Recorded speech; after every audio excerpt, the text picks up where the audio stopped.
지난주에 이제 드로아에서 바울이 에베소의 장로들과 이별을 하였습니다. 여러분 다 기억하시죠? 눈물의 이별이 지난주에 있었습니다. 에베소의 장로들과 눈물로 이별한 바울은 서둘러서 급히 에베소를 향하여 그 길을 이어가게 됩니다. 그런데 예루살렘으로 오는 그 여정 중에서도 하나님께서는 특별한 방법으로 그리고 여러 사람에게 바울이 예루살렘에서 당하게 될 그 환난과 고난이 어떠한지를 미리 말씀해 주셨습니다. 이러한 소식을 또 바울이 당하게 될 고난을 알게 된 몇몇 사람들은 바울의 걸음을 말리기도 하고 또 바울이 당하게 될 그 고난으로 인하여서 슬피 울기도 하는 그런 일들이 있었습니다. 그러나 바울은 이미 그가 밝혔던 것처럼 예수 그리스도의 복음을 전하는 일을 위해서는 자기의 목숨을 귀하게 여기지 아니하였고 또 죽을 것도 각오하여 그 복음을 전하기 위해 예루살렘으로 그 길을 나아갔습니다. 이 내용이 이제 우리가 읽지 않았지만 사도행전 21장 1절부터 16절까지의 내용입니다. 그렇게 많은 일들을 겪고 바울이 예루살렘을 향하여 왔고 이제 17절 말씀에 보니까 드디어 바울이 예루살렘에 도착했습니다. 자, 그런데 예루살렘에 도착한 이 바울을 기다리고 있었던 것은 어떤 박해나 핍박이 아니었습니다. 오히려 바울을 기다리고 있었던 문제는 매우 민감한 그리고 매우 조심스러운 신학적이고 목회적인 문제가 지금 바울을 기다리고 있었습니다. 바울이 도착하자 많은 믿음의 형제들이 그를 환영하였습니다. 그리고 그 이튿날 도착하고 그 다음 날 바울은 야고보와 그 예루살렘 교회의 장로들을 만나게 됐습니다. 여러분, 이 야고보는 예수님의 형제였고 또 예루살렘 교회만이 아니라 그 초대교회 시대의 가장 중요한 영적 지도자 중에 한 사람이었습니다. 의인 야고보라고 불렸죠. 그래서 그는 아주 모든 사람들의 존경을 받았고 그의 가르침에 권위가 있었던 사람이 바로 이 야고보였습니다. 그 야고보와 장로들을 만난 그 바울은 지금까지 자기가 거쳤던 사역의 내용들을 쭉 이야기합니다. 그러니까 지금 우리의 표현을 사용하면 선교 보고를 하는 것이죠. 야고보와 장로들 앞에서 그가 경험하고 목격하였던 놀라운 복음의 소식들을 하나하나 보고합니다. 그리고 이 보고로 말미암아 바울과 그 자리에 있었던 모든 사람들이 하나님께 큰 영광과 찬송을 올려드렸습니다. 자, 그러나 이 복음의 감격과 기쁨, 이 찬송은 여러분 그리 오래가지를 않았습니다. 바울이 지금까지 자기의 사역의 내용들을 선교 보고를 쭉 했지요. 자, 그 다음에 이제 이어서 야고보와 장로들이 예루살렘 교회 형편을 바울에게 설명하기 시작합니다. 그런데 이 예루살렘 교회 형편이 참 좋으면서도 동시에 참 안타까운 두 가지의 모습을 동시에 보여주고 있습니다. 먼저는 이 예루살렘에서 수만 명의 유대인들이 복음을 들었다라는 놀라운 부흥의 소식을 이 야고보가 바울에게 말해줍니다. 여러분, 이것이 얼마나 놀라운 소식인지 모릅니다. 지금도 수만 명이 모이는 교회는 여러분 어떤 교회입니까? 엄청난 교회죠. 굉장히 큰 교회입니다. 그런데 이 당시에 예루살렘 인구가 과연 얼마나 됐겠습니까? 그럼에도 불구하고 수만 명이 예수님을 믿는 일이 벌어졌다라는 것입니다. 바울이 아시아와 여러 지역을 다니며 복음을 전하고 교회를 세우는 동안 예루살렘 교회는 가만히 있었던 것이 아니었습니다. 야고보 또 장로들 그리고 예루살렘의 성도들이 열심히 부지런히 주의 복음을 전하였고 그로 말미암아 예루살렘에도 놀라운 복음의 역사가 일어났습니다. 여러분, 이것이 왜 놀라운 사건일까요? 이 예루살렘이 가지고 있는 그 특징 때문입니다. 여러분, 예루살렘이 어떤 도시입니까? 예수님을 십자가에 못 박아 죽였던 도시가 바로 이 예루살렘입니다. 주의 복음을 전하였던 스데반을 죽였던 도시가 바로 이 예루살렘이었고 복음을 전하던 바울을 죽이려고 하고 핍박하고 괴롭혔던 도시가 바로 이 예루살렘이었으며 그 안에 살던 유대인들이었습니다.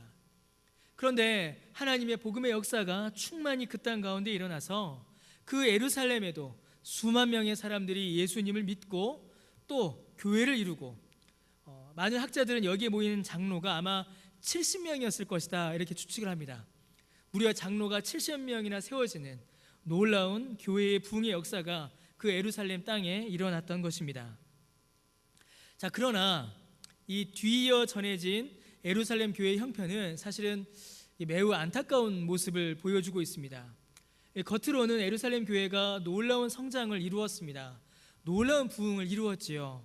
그러나 내적으로는 예루살렘 교회의 내적인 형편, 영적인 형편은 사실은 그 외적인 성장을 따라가지 못하는 여전히 부족하고 모자란 모습을 보여주고 있습니다. 그게 이제 20절 말씀에 다 나옵니다.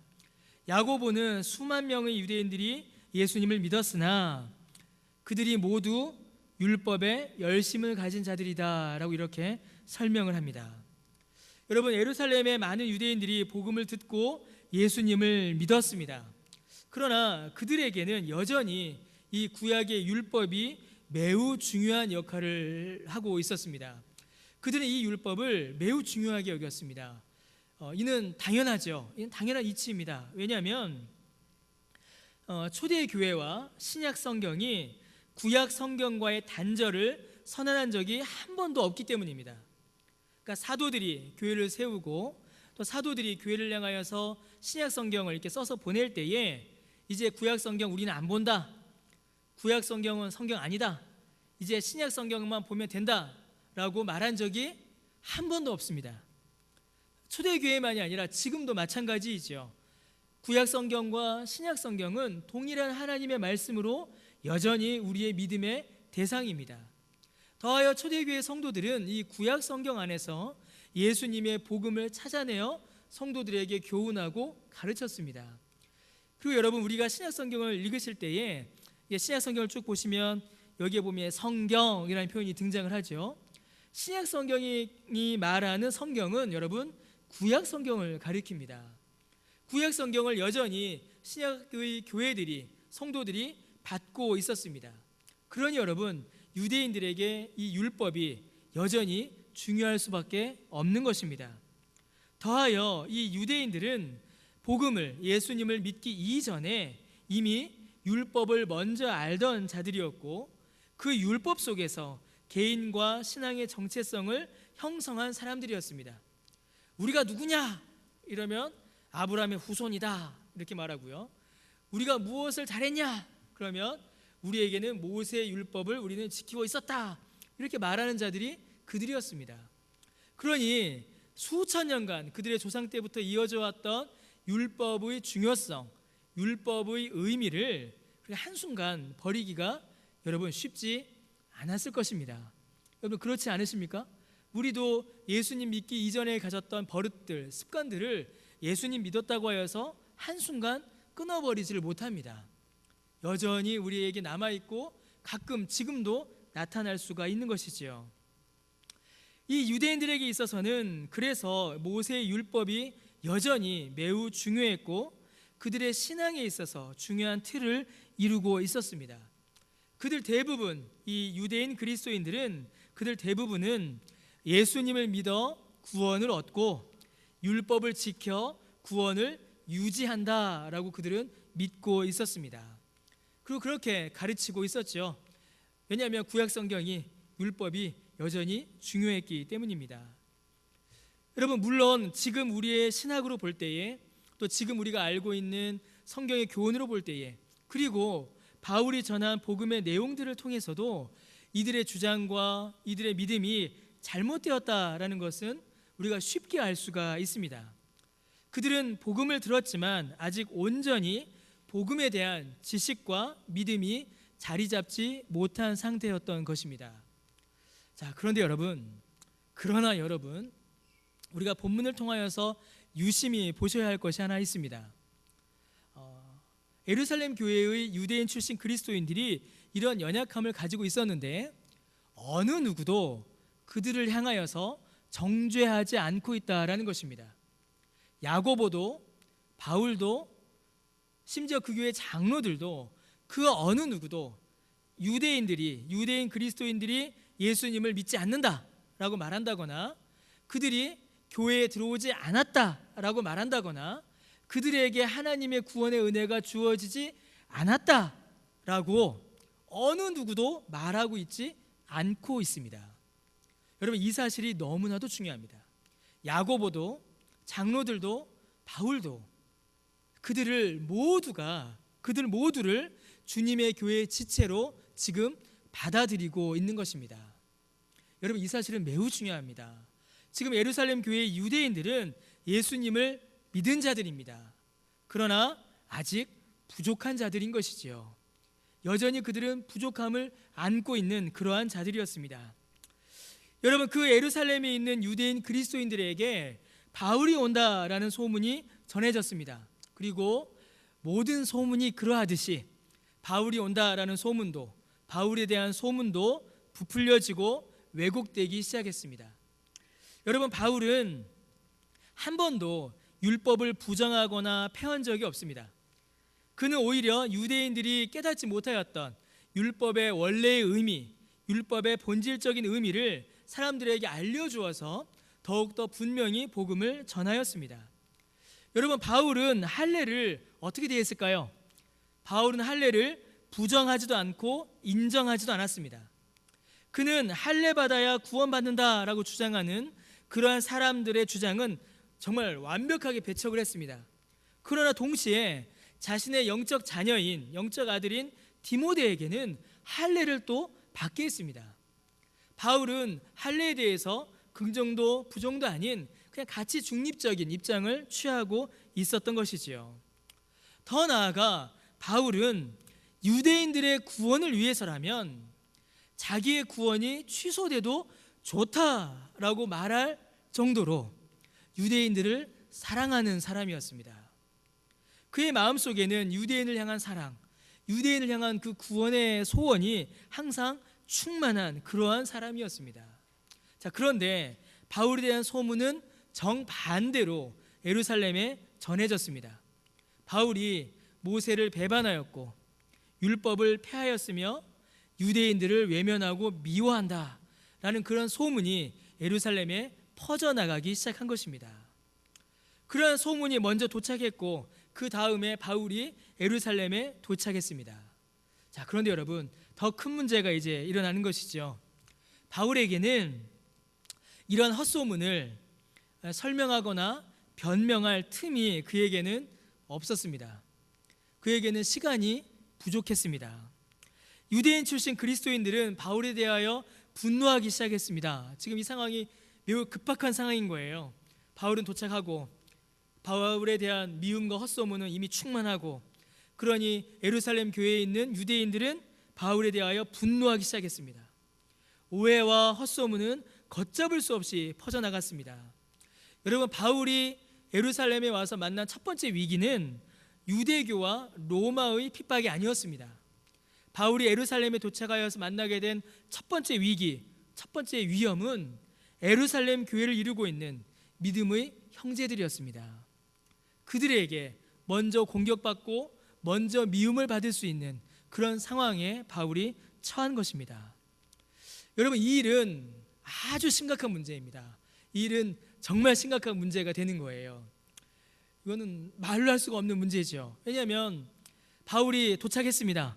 자, 그럼 바울이 도착했으면 바울이 이제 뭘 해야 될까요? 예루살렘 교회에서 하나님의 말씀을 가르쳐야죠. 하나님의 말씀을 전해야 합니다. 그런데 예루살렘 교회 유대인들이 바울을 미워해요. 바울을 싫어합니다. 그럼 바울의 설교, 바울의 가르침을 이 그리스도인들이, 유대인들이 들을까요? 안 들을까요? 안 듣습니다. 안 듣습니다. 여러분, 저랑 싸우시면 제 설교가 안 들리십니다. 예, 지금 너무 분위기가 지금 가라앉으셔갖고요. 제가 잠깐 좀 이렇게 쉬어야겠습니다. 한숨. 제가 미우면 제 설교가 들리실까요? 안 들립니다. 제가 미우면 안 들립니다. 바울이 미워요. 바울에 대한 소문이 들려서 이제 바울이 싫습니다. 그런데 바울의 설교가, 바울의 가르침이 귀에 들어오겠습니까? 안 들어옵니다. 그럼 바울의 가르침과 바울의 설교가 귀에 안 들어와요. 그럼 여러분, 그들의 잘못된 믿음이 개선될 수가 있겠습니까? 개선될 수가 없어요. 개선될 수가 없습니다. 잘못된 믿음을, 연약한 믿음을 그들이 가지고 있습니다. 그러면 바울의 말씀을 들어야, 바울의 가르침을 통하여서 그들의 믿음이 자랄 수 있어요. 그런데 그 헛소문 때문에, 그 거짓말 때문에 바울의 말을 들을 수 있는 귀가, 마음이 완전히 닫혀버린 것입니다. 그럼 여러분 어떻게 되겠습니까? 그 수만 명의 유대인 그리스도인들이 믿음이 자라나고 믿음이 성장할 기회를 잃어버리게 되는 것입니다. 야고보와 또 장로들과 성도들이 수고하여 수만 명에게 복음을 전하였으나 그 복음을 들은 자들이 믿음의 성숙을, 믿음의 성장을 전혀 경험하지 못한 채로 그냥 주저앉아 버려야 하는, 어쩌면 무너질 수도 있는 그런 위기에 처하고 만 것입니다. 아주 심각한 위기이죠. 자, 그때에 이래서는 안 되겠다라는 결단을 야고보와 장로들이 했습니다. 그리고 야고보가 바울에게 매우 중요한 부탁을 합니다. 그런데 여러분, 이 부탁은 바울에게 있어서는 매우 난처한 부탁일 수도 있습니다. 그러나 야고보는 교회를 사랑하는 마음으로 바울에게 부탁합니다. 어떤 부탁일까요? 바로 바울에게 율법의 결례, 율법의 정결례, 율법의 규례를 한번 행하라 라는 부탁을 지금 바울에게 하고 있는 것입니다. 바울이 율법도 무시하고 모세도 부정한다라고 하니 바울이 율법을 지키는 모습을 사람들에게 한번 보여주면 이 모든 오해와 공격이 다 사라질 것이다, 그렇게 야고보가 생각한 것이지요. 그래서 야고보와 장로들은, 예루살렘 교회의 지도자들은 바울에게 이것을 부탁합니다. 자, 율법을 한번 행해 주십시오. 율법의 규례대로 한 번만 행해 주십시오. 그러면 유대인들이 당신을 향한 오해와 그런 거짓말들, 그런 것들이 이제 사라질 것입니다. 그렇게 바울에게 부탁합니다. 자, 여러분, 그러자 바울이 어떻게 반응을 할까요? 바울이 어떻게 반응을 할까요? 이 모든 일들을 지켜보며 함께하였던 누가는 예루살렘 교회 요청에 바울이 어떻게 반응하였는지를 우리에게 정확하고 분명하게 보여줍니다. 여러분, 율법의 규례를 한번 행해달라라고 부탁한 그 부탁에 바울은 야고보와 장로들을 비난하지 않았습니다. 여러분, 이건 매우 중요한 일입니다. 왜냐하면 바울이 변했거든요. 갈라디아를 보게 되면은 바울이 대노한 장면이 등장합니다. 베드로가 유대인들과 식사를 하고 있었습니다. 그런데 그때에 유대인들이 저기서 오는 거예요. 그 소식을 들은 베드로가 유대인들과의 식사 자리에서 도망갑니다. 왜 도망갔을까요? 이방인과 함께 같이 밥 먹는 모습을 본 유대인들이 자기를 비난할까 싶어서 도망을 가버려요. 그 사실을 알게 된 바울이, 갈라디아 보시면요, 베드로에게 대노합니다. 어떻게 네가 그럴 수 있느냐? 라고 하면서 베드로에게 굉장히 한 비난과 질책을 쏟아부어요. 여러분, 베드로가 누굽니까? 사도 중에 사도요, 교회의 지도자 중에 지도자요. 어떻게 감히 바울이 베드로에게 그렇게 비난할 수 있겠습니까? 그런 바울이었습니다. 자, 그런데 지금 야고보가 율법을 한번 행해달라라고 이렇게 부탁을 하는 겁니다. 그러면 바울의 성정, 갈라디아에서 나타났던 바울의 모습을 본다면, 상황을 본다면 바울이 충분히 야고보를 향하여서, 그 교회 장로들을 향하여서 비난할 수 있습니다. 분노할 수 있습니다. 도대체 지금까지 어떻게 교인들을 가르쳤길래 아직도 교인들이 율법의 멍에를 벗지 못하고 있느냐? 그렇게 교회의 지도자들에게, 야고보에게, 장로들에게 비난할 수 있었다라는 것입니다. 그런데 바울은 비난하지 않습니다. 바울은 야고보에게도, 장로들에게도, 교회 지도자들에게도 한 번도 비난하지 않습니다. 여러분, 바울은 예루살렘 교회의 성도들을 향하여서 분노하지도 않았습니다. 아니, 어떻게 예수님을 믿는다라고 하면서 아직도 이 수준밖에 되지 않는가? 도대체 예수님을 믿고 있기는 한 것인가? 여러분, 이미 지금 이때에는 오직 믿음으로만 구원을 받는다라는 복음의 내용들이 모든 교회 안에 다 전해졌던 때입니다. 바울도 야고보도 모든 교회 지도자들도 그 복음의 내용을 알고 있던 때입니다. 그런데 이 교회의 성도들은 어떻습니까? 여전히 율법을 주장하고 있는 것이에요. 바울이 화낼만 하지요. 바울이 분노할 만합니다. 아니 당신들 예수님 믿는다고 하면서 예수 믿는다고 하면서 어떻게 율법을 의지할 수 있느냐? 당신들의 믿음 다 가짜다. 이렇게 예루살렘 교회 성도들을 향하여서 바울이 분노할 수 있었습니다. 그러나 바울은 분노하지 않습니다. 그들을 질책하지도 않았습니다. 여러분, 바울은 예루살렘 교회를 버리지도 않았고 예루살렘 교회를 떠나지도 않았습니다. 이 정도 수준밖에 안 되는 교회는 가르쳐봐야 아무 소용없다. 이들과 씨름하는 이 시간에 차라리 아시아에 가서, 예전부터 가고 싶었던 사바나에 가서 복음을 전하고 교회를 세우는 것이 낫겠다, 그렇게 생각하지 않았습니다. 그렇게 음란하였고 우상을 숭배하였고 세상의 철학에 빠져 있었던, 여러분, 우리가 지금까지 살펴봤던 도시들이 있었습니다. 아덴, 고린도, 에베소. 그 도시들도 예수님의 복음이 전하여지니 예수님 믿고 바른 믿음으로 나아갔는데, 아니 어떻게 예루살렘은 이 모양인가? 예루살렘 소망 없다. 예루살렘 가능성 없다. 예루살렘 안녕. 나 서바나로 갈 거야. 나 로마로 갈 거야. 그렇게 바울이 예루살렘을 버리지도 않았습니다. 사랑하는 성도 여러분, 바울은 예루살렘 교회를 비난하지도 질책하지도 분노하지도 버리지도 않았습니다. 바울은 조용히 야고보와 장로들이 요청한 율법의 규례를 정확하게 행하였습니다.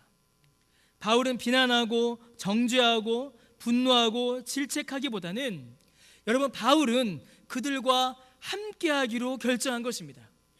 그들과 같이 되기로, 그들의 자리에 그들과 함께 있기로 바울은 결정한 것입니다. 여러분, 바울이 지금 죄를 짓기로 결정한 것이 아닙니다.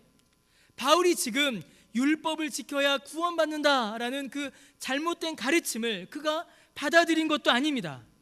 바울은 지금 그들의 연약함을, 그들의 모자람을, 그들의 부족함을, 그들이 여전히 율법 아래서 겪고 있는 그 율법의 고통을, 그 율법의 억압을 바울이 함께하기로 결정한 것입니다.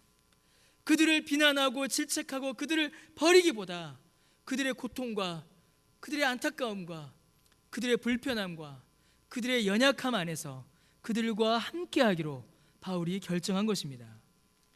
여러분, 바울이 왜 그랬을까요? 여러분, 바울이 왜 그랬을까요? 어떤 신학자들을 보면요, 이 어떤 주석에는요, 이 본문에 나타난 바울을 굉장히 비난하는 책도 있었습니다. 제가 깜짝 놀랐습니다. 읽다가 바울이 변절했다, 바울이 그저 자기가 살기 위해서 복음의 가르침을 잠시 꺾었다, 뭐 그렇게 비난하는 사람들이 있었어요. 그러나 여러분, 바울은 결코 그렇지 않았습니다. 바울이 자기 목숨을 내놓으면 내놓았지, 바울이 복음의 진리를 포기할 사람이 아니다라는 것을 우리가 너무나 잘 알고 있습니다. 그럼에도 불구하고 지금 바울은 낮아졌습니다. 포기했습니다. 그들과 함께 했습니다. 왜 그랬을까요? 단 하나의 이유입니다. 그들을 얻기 위해서였습니다. 그들을 얻기 위해서였습니다. 그들에게 복음을 전하기 위해서였습니다. 그들이 예수님을 믿어 구원 얻도록, 그 일을 위해서, 그들의 영혼을 얻기 위해서 바울은 그것 외에 아무 목적도 아닌 그 하나의 이유를 위하여 바울은 지금 낮아지고 있는 것입니다. 여러분, 고린도전서 9장 19절에서 23절에 보면 바울의 이 마음이 그대로 나타납니다. 우리 함께 한번 보실까요? 고린도전서 9장 19절에서 23절을 우리가 같이 한번 읽어보겠습니다. 내가 모든 사람에게서 자유로우나 스스로 종이 된 것은 더 많은 사람을 얻고자 함이라.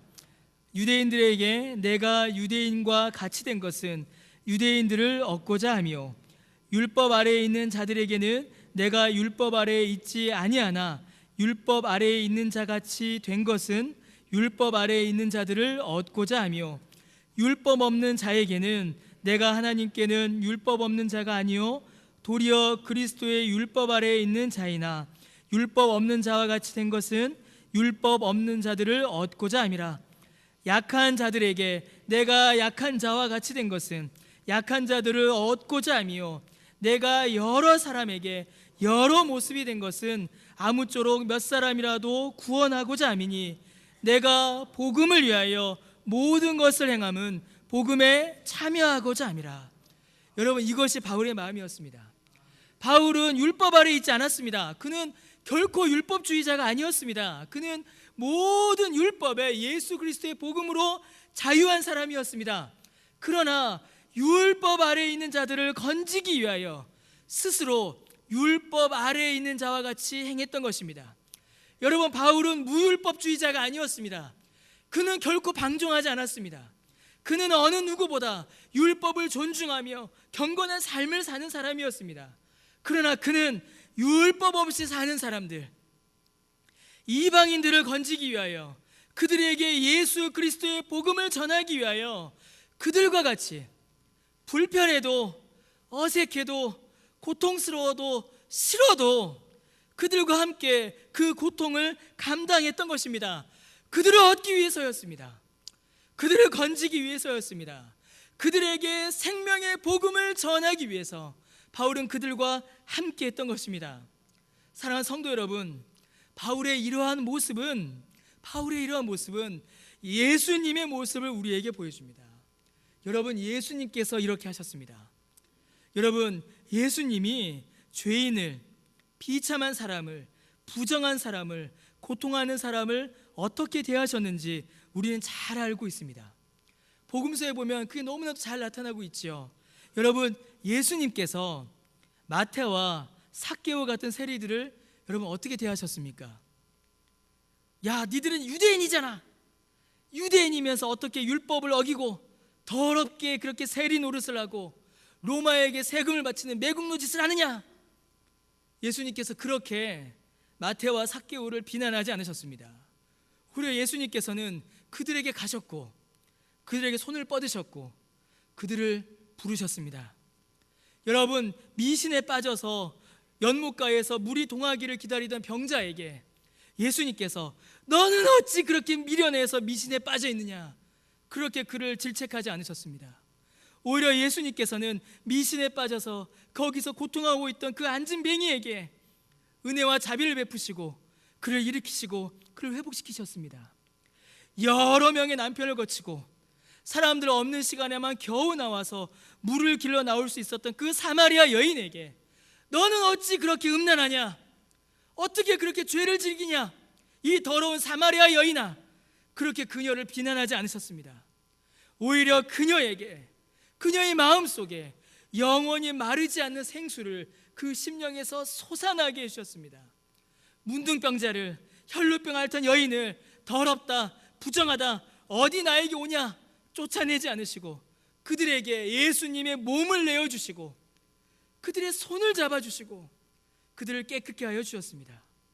여러분, 가장 믿음이 필요한 순간, 믿음을 포기하고 예수님을 부인하였던 사람이 있습니다. 그게 누굽니까? 베드로입니다.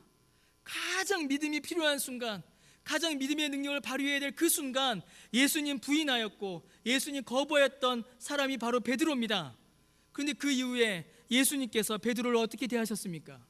이 나쁜 놈, 네가 수제자라며 그런데 어떻게 나를 배신해? 네가 어떻게 나를 부인해? 3번이나 나를 부인했어? 이 나쁜 놈, 내 곁에 올 생각도 하지 마. 너 사역 못해. 너 나 따라오지 마. 네가 어떻게 교인들에게 말씀을 전해? 그렇게 말씀하지 않으셨습니다. 주님은 오히려 그 베드로를 위로하시고 격려하시며 그를 회복시키시고 그에게 하나님 나라의 사역을, 하나님의 양떼를 그에게 맡기셨습니다. 사랑하는 성도 여러분, 예수님은 죄인을 비난하지 않으셨습니다. 예수님은 부족한 사람에게 너 왜 그렇게 못 따라오니? 라고 재촉하지도 않으셨습니다. 분노하지 않으시고 오히려 그 죄인을 향하여 다가가셨습니다. 어느 정도까지 다가가셨나요? 죄인의 자리까지 낮아지셨습니다. 우리와 같은 육체를 입으시고 죄인이 받아야 하는 그 고통을, 그 심판의 저주를 그 몸에 다 당하실 정도로 우리와 함께 하셨습니다. 우리와 같이 되셨고 우리의 모든 죄짐을, 우리의 모든 고통을 그 육체에 감당하신 것입니다. 여러분, 예수님은 그가 사랑하시는 사람들과 함께 하셨고 같이 되셨으며 그 모든 고통의 짐을, 죄의 짐을 지셨습니다. 왜 왜 그렇게 하셨나요? 여러분, 왜 그렇게 하셨습니까? 이제 성탄절이 다가오죠. 왜 예수님이 그 육체를 입으시고 내려오셨고, 왜 예수님이 그 육체의 모든 고난과 수치와 모욕과 죽음을 감당하셨고, 왜 예수님이 우리와 같이 우리의 자리에까지, 우리의 수준까지 왜 예수님이 낮아지셨습니까? 단 하나의 이유입니다. 저와 여러분을 얻기 위해서입니다. 그 이유 하나입니다. 저와 여러분을 얻기 위해서, 저와 여러분을 예수님의 소유로 삼기 위하여 예수님께서 낮아지신 것입니다. 사망에서 생명으로 옮기기 위해서입니다. 저주와 심판에서 영원한 복과 기쁨으로 우리를 옮기기 위해서입니다. 하나님의 원수에서 하나님의 자녀가 되게 하시기 위함입니다. 사단의 억압받던 종에서 예수 그리스도의 거룩한 몸을 이루는 그 교회가 되게 하시려고 예수님께서 우리의 자리까지, 우리에게까지 낮아지셨던 것입니다. 그리고 그 은혜를 바로 저와 여러분이 받았습니다. 우리를 그렇게 건지셨습니다. 우리가 그 은혜를 받은 것입니다. 사랑하는 성도 여러분, 사랑하는 성도 여러분, 우리 주님께서는 우리를 비난하지도 않으시고 재촉하지도 않으시고 조급해하지도 않으십니다. 그저 사랑의 눈으로 우리를 바라보시며 우리를 향하여 손을 펴십니다. 여러분, 주님이 우리를 향하여 너 왜 그것밖에 못하니? 라고 질책하지 않으십니다. 너 왜 그 정도밖에 안 되니? 라고 우리를 비난하지도 않으십니다. 그것도 모르냐라고 분노하지 않으십니다. 왜냐하면 주님께서는 우리의 그 모자람마저도, 그 미련함마저도, 그 실패와 죄책감과 부담마저도 주님께서는 우리를 위하여 그 십자가에서 다 감당하셨기 때문입니다. 우리의 모든 고통과 절망과 슬픔과 괴로움과 죄책감과 분노는, 모자람은, 미련함은 예수님께서 십자가에서 다 감당하시고 우리에게는 오직 생명과 성령의 법만을 주셨습니다. 그리스도 안에 있는 생명의 법으로, 성령의 법으로 우리를 자유케 하신 것입니다. 우리를 하나님이 기뻐하시는 거룩한 산제물로 드릴 수 있게 하신 것입니다. 우리를 자유하게 하신 것입니다. 사랑하는 성도 여러분, 그러니 여러분, 우리가 어떻게 포기할 수가 있겠습니까? 그러니 여러분, 우리가 어떻게 버릴 수가 있겠습니까? 주님께서 버리지 않으시고, 주께서 포기하지 않으시고, 주께서 끌어안고 함께 하시는데 우리가 어떻게 외면할 수가 있겠습니까? 여러분, 이거는 다른 사람을 향한 말이 아닙니다. 우리 자신을 향한 말입니다. 여러분, 때로는 우리가 우리 자신에게 실망할 수 있습니다. 여러분, 그렇지 않으십니까? 다른 사람에게 실망하기보다 나 자신에게 실망할 때가 훨씬 더 많습니다. 사실 훨씬 더 많습니다. 안타깝지요? 그렇게 기도하고 그렇게 말씀을 읽고 신앙생활을 그렇게 오래 했는데도 하나도 변화되지 않는 나 자신, 여전히 거룩의 열매를 맺기보다는 죄를 짓는 나 자신, 예수 그리스도의 그 복된 향기를 드러내기보다는 여전히 죄의 악취를 풍기고 있는 나를 볼 때에 여러분, 실망하게 되고 분노하게 되고 예수님도 나 버리셨나 보다 하고 그냥 신앙을 포기하고 싶을 때가 있습니다. 성질이 날 때가 있다는 거죠. 화가 나는 겁니다, 나 자신에게. 그러나 여러분, 나는 나 자신에게 화가 날 수 있어도 우리 주님은 나에게 화내지 않으십니다. 우리 주님은 나를 붙잡고 계십니다. 사랑하는 성도 여러분, 나 자신이 아니라 남들에게 우리가 화가 날 때도 있습니다. 그렇지 않으십니까? 남들에게 화가 날 때가 있어요. 특히 리더들, 지도자들에게는 이런 일들이 좀 일어납니다. 왜 우리 교회는, 왜 우리 구역은, 왜 우리 부서는, 왜 우리 반은 왜 이렇게 안 변하나, 왜 이렇게 성장하지 않나, 그런 답답함이 우리에게 올 때가 있습니다. 여러분, 우리 가정은, 왜 우리 애들은, 왜 우리 남편은, 왜 우리 아내는, 왜 우리 부모님은 왜 이렇게 변하지 않나, 왜 이렇게 바뀌지 않나, 왜 이렇게 변화의 은혜가 일어나지 않나, 그런 답답함이, 그런 화가 우리 안에 날 때가 있습니다. 저기 잠실에 남포교회라고 있죠. 박영선 목사님이 설교 가운데 이런 말씀하셨습니다. 저희 목사들한테 하셨던 이야기예요. 저희들한테 막 욕하시거든요. 제가 신학교에서 강의하실 때는 막 이러시면 막 화를 내세요. 그러면서 저희한테 하셨던 얘기가 있어요. 교회에서 승질 부리지 마 이러시는 거예요. 갑자기 승질 부리지 마 이러세요. 누가 승질 냈습니까? 본인이 승질 내셨지? 승질 부리지 마! 그래서 뭐라고 하셨냐면, 제가 그 말이 지금도 남아있어요. 남이 내 새끼한테 승질 부려도 내가 화가 나는데 하나님의 자녀들에게 우리가 화를 내면 하나님 마음은 어떠시겠냐 하시면서 저희한테 승질 부리셨어요. 여러분, 그게 맞습니다. 그게 맞습니다. 그게 맞습니다. 그 말이 맞아요. 그 말이 맞습니다. 사랑하는 성도 여러분, 화가 날 때가 있습니다. 왜 이렇게 안 바뀌나 화가 날 때가 있어요. 예루살렘 교회의 그 유대인 그리스도인들처럼 2만 명, 수만 명이나 모였는데 여전히 율법을 붙잡고 있는 모습을 보일 때가 있습니다. 화가 나요. 성질 납니다. 답답해요. 그러나 여러분, 성질로는 아무것도 바뀌지 않습니다. 여러분 아시지 않습니까? 아무것도 안 바뀝니다. 그냥 서로 마음만 상해요. 마음만 상합니다. 사랑하는 성도 여러분, 우리도 그랬습니다. 저와 여러분도 그렇지 않으셨습니까? 저는 그랬습니다. 제 힘으로 바뀌지 않았습니다.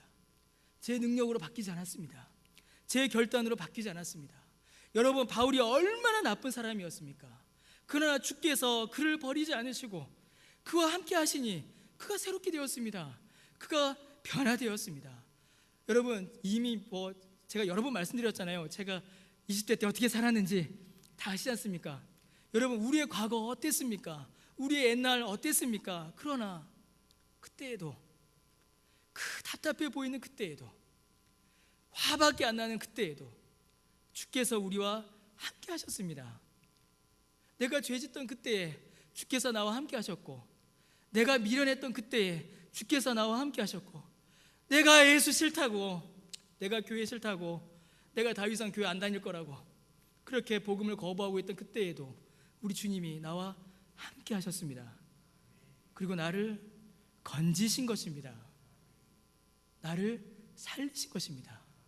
만약 그때 주께서, 여러분, 우리가 남들에게 하듯이 만약에 그때 주께서 우리에게 화내셨다면,